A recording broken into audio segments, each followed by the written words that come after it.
Yo, welcome back to another edition of the Men Who Cry podcast. Like, subscribe, review, tell a friend, tell a friend, tell a friend, tell a friend, tell a friend. If you do not do these things, I have to assume that you are going to go broke, like some of these guys we're about to talk about on the show. On today's episode, we are going to continue down our list of the guys who we believe will be MVP candidates. We'll be continuing on our pyramid of MVP candidates. But before we begin, have a little quick touch on some news, relative news, and it's kind of like a general kind of topic that I feel like we talked about before. So before we begin, I don't know how many people who listen to this have seen this documentary or even know about this, but back in, I guess this was the late 2000s, early 2010s, Bill Simmons and ESPN came up with these series called 30 for 30s, right? There are these short-ish documentary series where they talk about a lot of things behind, sports. They're very good. I recommend watching as many as you can. My favorite one that I would think about right now is probably the 1994 one. I believe it's July 2nd, 1994. I think that's what it was called. But if you type in 1994, you'll find it. And, they do what I just said. They break down a lot of different, I would say, stories that aren't normally talked about in sports. And this is kind of, the genesis of what this podcast is. But one of those that I watched years ago, and this was probably the one that maybe stuck in my mind more, was one that was just called Broke. It's literally the title. The whole premise of the show is what it seems like. Athletes going broke. It's kind of a topic that we talk about a lot of times in shaming a lot of athletes because I would argue, nothing more shameful or feels the more shame of you reaching maybe not the top of the profession, maybe not like the LeBrons, the Steph Currys, Michael Jordans of the league. But if you're in the NBA and you play a minimum of 5-6 seasons, you have signed some type of $1 million type contract. You might not have $1 million, but you have signed $1 million contracts. And the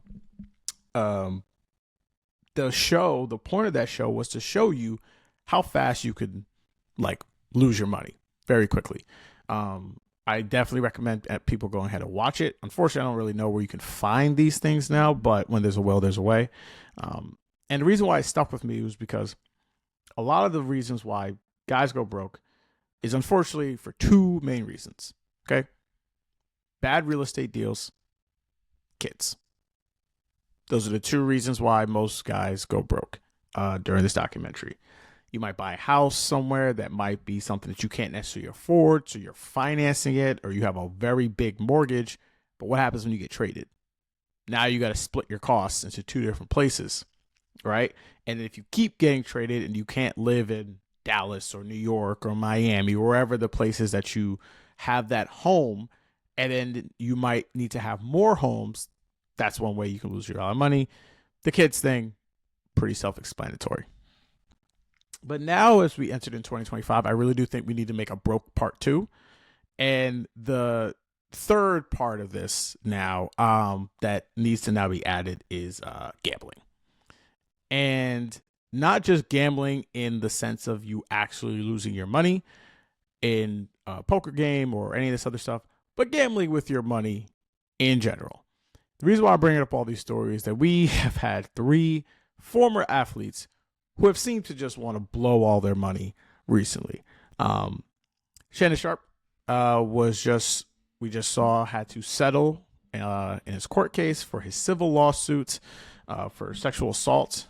I don't actually know if he was actually charged for, the hard R word, but he had to settle for about $50 million. That's not including the lawyer fees that he might have had to pay for or any of that other stuff, right? We have that case going on. Then we have 2 former athletes with 2 separate gambling allegations, right? You have Gilbert Arenas, who was arrested by the feds for allegedly charging a VIG or rig on the house, and we can explain that a little bit more because I learned a little bit more about that. And Marcus Morris, one of half of the Morris twins, basically just got caught on fraud charges for allegedly stealing from a casino. Right. The reason why I bring these up is because someone told me a long time ago is that money doesn't really change who you are, right? Money is not really going to do anything to change the person that you are. It is just going to enhance the things that you already do, right? If you have a drinking problem, right? It doesn't matter if I gave you $10 or $100 million. If you have a drinking problem, you will spend your large percentage of your money drinking, right? It just kind of fuels your ability to do these vices, whether it's a legal way or maybe an illegal way. And the reason why we want to bring these up is because these are the pitfalls now that men fall into, but especially professional athletes. And the fact that we have now kind of pulled our arms around gambling, it is very much now the addiction that I think will be the top thing that we are fighting against for the next 10 to 20 years. While it is not as, I think, it is way more self-harming potentially than maybe drinking. Drinking can lead to obviously your body decaying, but there's other things that come with drinking. You could drink and drive. You could maybe act out against your family if you are intoxicated. Things like that can not only just affect you, but only the people around you, right? Gambling, while that might affect your family per se, it is just the money, right? Your body physically might not be harmed per se, unless you getting your legs cracked in a certain type of way. But now it's so legal, it doesn't even seem you have to even do all that, right? It is something that is now a way part of our society than it's originally been discussed. And now that we have these two guys very much putting themselves in very bad situations is just what's going to keep going. Now, the Gilbert side of what's happening seems to be something that they don't necessarily really want to get Gilbert Arenas. There's like Israeli crime syndicate that might be a part of this as well. And it doesn't necessarily seem that Gilbert Arenas is like the big bad in this scenario. Marcus Morris clearly looked like he just stole from a casino, which the one place I would assume there's probably two organizations in the world that I don't think you want to steal money from: the U.S. government and a casino. Those people do not play with that kind of money. Okay. And for him, we'll see exactly where he's going to go. But all these men, including Shannon, and what I'm trying to say about the idea of overall gambling is they call themselves gigs. Like maybe Shannon reportedly just got fired from ESPN, so he will not be appearing back on ESPN anytime soon. Gilbert made some appearances on First Take, but I don't know if that will continue as well. And Marcus Morris was doing much more work on NBA Today, First Take, Get Up. We'll be interested to see if him or his brother are able to come back on ESPN anytime further. Maybe their offenses aren't as bad as something that maybe Shannon is accused of, but we'll see going forward. These are black men too, so they're not. It's not like they're about to get any type of benefit of the doubt in this situation. But it is something that I think going forward is something that is highly, highly, highly, highly, highly problematic for them not seeming to care about their overall profession and the money that is going to cost these gentlemen going forward. All right. Now, with that said, we will go back to our main story. Our main top is our pyramid for the MVP ladder. For those who are just joining, if you didn't hear it last time, the quick list of the guys we had last time on the bottom tier of I could see it, not likely, is Victor Wembanyama, Kevin Durant, Donovan Mitchell, and Cade Cunningham. We are now up to level 3 on this pyramid, on this list. I tier these guys of great players, bad teams, or great players, so-so teams, right? These guys, I think, should. One of these guys, I actually think, is going to absolutely finish in the top 5 of MVP. I can see 2 of these guys finishing in the top 5 of MVP. I just do not necessarily believe in their overall team makeup going forward. So the first guy we will start with is Anthony Edwards. Anthony Edwards is coming off one of the best seasons of his career, and he's really had, honestly, one of the best starts to a career that I think definitely a number 1 pick has had very recently. Going forward, he's coming off back-to-back Western Conference Finals appearances. He's coming off being an Olympic champion of a guy who actually won in the Olympics. Even when he lost his second best player in Karl-Anthony Towns, a lot of people thought the Minnesota Timberwolves would take a significant step back, including me. They got to the exact same place that they were last year, even winning one more game in the Western Conference Finals than they did the year prior. Ant-Man has been a model of consistency. I mean, Ant basically plays like all the time, and he is he's a guy who I think has gotten so much better than what we initially thought. Like when he was first drafted in the draft that had LaMelo Ball and James Wiseman, I think a lot of people, including myself, was like, this is bad draft. We have no idea how good this guy is. Is this guy even really good? All this guy has done is just been an all-NBA player. Like I said before, he's made the Western Conference Finals multiple times. Last season, he averaged 27.6 per game, 5 rebounds, 4 assists, 44% from the field. He led the league in three-point shooting as a 2-guard, as a guy who we did not think could shoot. And I think the arrow is significantly pointing up for someone like Ant-Man to be Anthony Edwards, right? The reason why he's in this tier is nothing about his talent. I fully expect Anthony Edwards to win an MVP at some point. I think it would be slightly disappointing if he never wins an MVP. Now, someone like Dwayne Wade never won an MVP, right? So not winning an MVP doesn't necessarily make you a bad player, but he's this good at this young, and you would think the team is going to either stay at this level because of him or be able to do more things around him to be able to, raise his profile up. But I just don't think they're going to be good enough to win as many regular season games that I think you need to get MVP, right? And like I said before, while his stats are very good, right?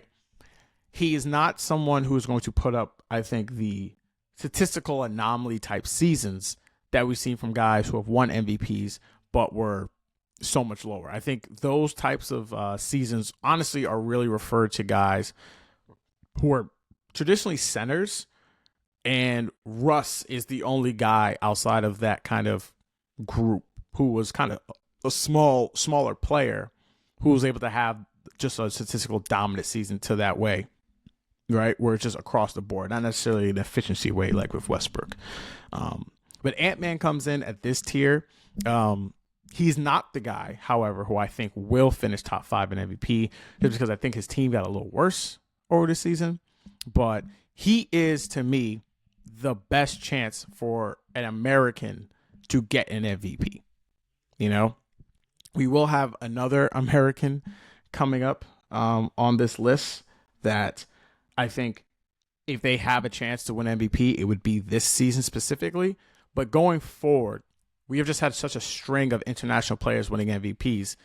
If that streak is going to be stopped in some way, or we're going to have a refresh of Americans winning MVPs, I think Anthony Edwards is the best guy going forward in the next 5 years of someone who will be able to break that and win an MVP. Shout out to Ant-Man and his Minnesota Timberwolves. Sliding over to the next guy who I think will be on this tier of guys that could win MVP or is on, you're good enough to win the MVP, your team is simply not good enough, and that is Giannis Antetokounmpo. Giannis Antetokounmpo has finished top 5 in MVP the last 3 years in a row. He is a 2-time MVP. I don't have to go through every single stat that Giannis has had. Last season, in 67 games, Giannis averaged 30 points, 12 rebounds, 6.5 assists, shot 60% from the field, and his effective field goal percentage was 60.7. He had a PER of 30.5, which is one of the highest ever in NBA history. Giannis is now going into year 13 of his NBA career. And like I said before, he has finished top 5 in MVP since 2018. He won it those back-to-back years. Then he finished 4th, 3rd, 4th, and last season he finished 3rd. The reason why Giannis is here, and I just can't put him any higher than that, is, again, not because of his talent. His team sucks. If they were not in the Eastern Conference, I would have a conversation of them not making the playoffs. Nothing that they did in the offseason I think was very well done. I think Miles Turner is a good player. I think they are paying him to be a great player. And they essentially just decided to not have Dame Lillard on the team, and their guards are not very good. And their guard play hasn't been good really in a while on the defensive end side of the court. I think Giannis is so good that he will have the statistical anomaly season that I think someone like LeBron had. If you think back to like 2018, where LeBron just dragged a bunch of dudes to the NBA Finals, right? The Ron Holland, Isaiah Thomas group of guys that he just got to the finals. The issue that I have with Giannis, the reason why I don't necessarily believe that he can get any higher than this, is not just because I don't think his team is very good. I think the top of the East is just so much stronger than his teams. If you look at their combined record against the teams that we predict to be the number 1, number 2 seeds in the Cavs and the Knicks, they were 0-8 against those teams. They're 0-7 against that team. And Giannis played in, I believe, all but one of those games. And Dame played in every single one of those games except for one. So he basically had his full team healthy. And last season, where I thought the team was better, they couldn't beat those top 2 teams. Those top 2 teams are essentially back. And his team, in my opinion, is worse. And this goes on to a bigger story on, like, is Giannis going to get moved? And, you know, speaking of which, we just had the reports of Mikal Bridges signing with the Knicks for $150 million. Got a nice extension, so he is ineligible to be traded before the trading deadline. He essentially has a de facto no trade clause. And people were potentially positioning the fact that they weren't able to extend him because they want to move Giannis. I do think Giannis will stay for the season. And I think the reason why I think Giannis will stay for the season is because as you're seeing more and more with the CBA and everything that goes into it with the money, it is way easier to make the move to trade these bigger contract guys in the offseason than it is during the regular season. Now, I say that knowing that multiple All-Star guys were traded last offseason. They were not making the money that Giannis is making, right? Even someone like Luka wasn't making the money Giannis was making, and that was a shock to everyone that even happened. So I think Giannis is going to give these guys a year, and I think he's going to give them to next offseason. But I think the writing is on the wall that this is over. And it all kind of just depends on, does he really want to leave? And I've had this conversation before on this pod on what does like a legacy mean? Are you willing to sacrifice something that you have great to chase something potentially better, right? Giannis is already a legend. I think it's pretty clear you can say that he's the best player in Bucks history. His family has been raised there. He spent his whole career there. He spent his whole life in America here, or, you know, in Milwaukee. And he just now saw his teammate go through the same thing, right? He had Damian Lillard on his team. He spent the entire time in Portland. Got traded to Milwaukee, was miserable the whole time, popped his Achilles, and now just went back to Portland, where I'm figuring he's going to probably spend the rest of his career in Portland. And while Giannis is just, one, a better player, but two, just had a better career than Dame, is he okay with this? And frankly, I like we said before, I don't know. You know, I don't fault anyone from saying I'm good here. You know, maybe it can be a version of what they did with Dirk, right? Or maybe it can be a version of, all right, maybe Giannis isn't our best player anymore, but we've been able to reset the deck, get some more players around him, and now we are elevating him. And now he's finishing. Think of like a version of what Tim Duncan went through with the Spurs. Difference between that is that the Spurs were never bad under Duncan. Another great stat, Tim Duncan has never had a season where he didn't win at least 50 games, which is an insane thing to think about. But you would think about that they were always kind of in contender status. They didn't always win the finals or get out the first round. There was plenty of times when they lost in the first round.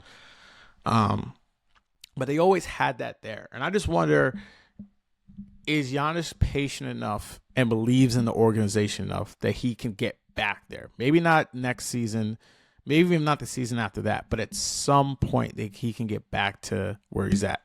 But I think he's going to have an awesome season again. I absolutely think he will finish top 5 in MVP. I don't necessarily think he'll win it just because I don't think the wins will be there for him. And the last guy on this list, and this is more of a shot on his ego, I would say anything than anything else, and another guy who I think will finish top 3 in MVP actually when it's all said and done, is Luka Doncic. Luka Doncic had a very weird season, mostly just because, one, he was traded, and two, he was hurt, for most of the season. Played only 50 games. However, he averaged 22 points per game, 8 rebounds, 7.5 assists, shot 45% from 3, 45% from the field, 37% from deep. He is a guy, also, I should also say, Luka, also, since his rookie season, last year was the first time he did not finish on any MVP ballots. Luka has finished top 5 in MVP 3 times. He was 4th, he was 5th, and he was 3rd 2 seasons ago. Also, Luka, still very young. He will be 26 coming up next season. And he's a guy who, and you're seeing it now, he's running around with the Jordan brand. He was in New York for the whole week promoting his Jordan brand deal. He's always got to go to Dykeman. It's always the nice little stamp of approval that every athlete always needs. But he's just a guy who I think is just too talented to think that he's not going to be able to reach the heights that he did before. I think the question with Luka is, this is a challenge to, I think, his manhood. I said this before.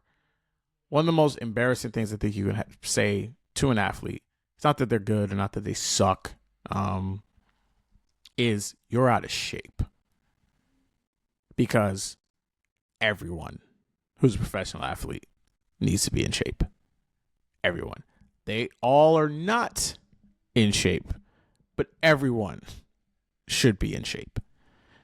And the guy has, not just last season, for a few seasons has been out of shape. Now, why is Luka hasn't gotten the same, zing that I think that Zion necessarily got?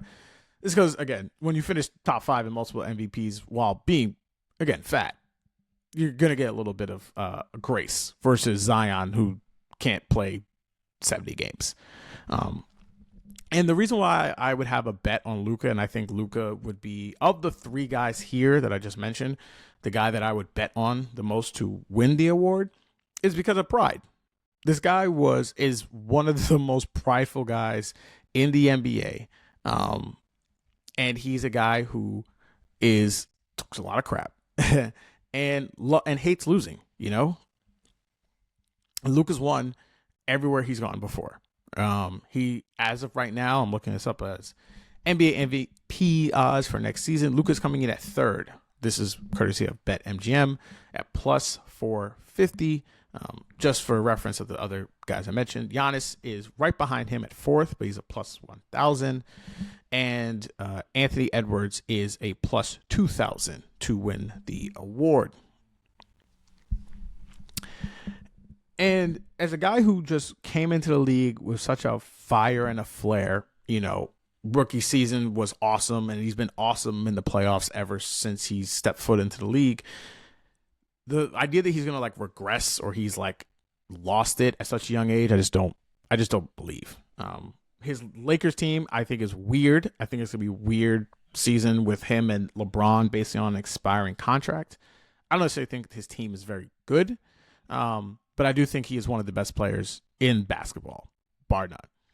And I think that having a guy who is that talented being humbled like that and being shamed in that kind of way, I think is a guy who's absolutely going to finish in the top 5 of MVPs next season.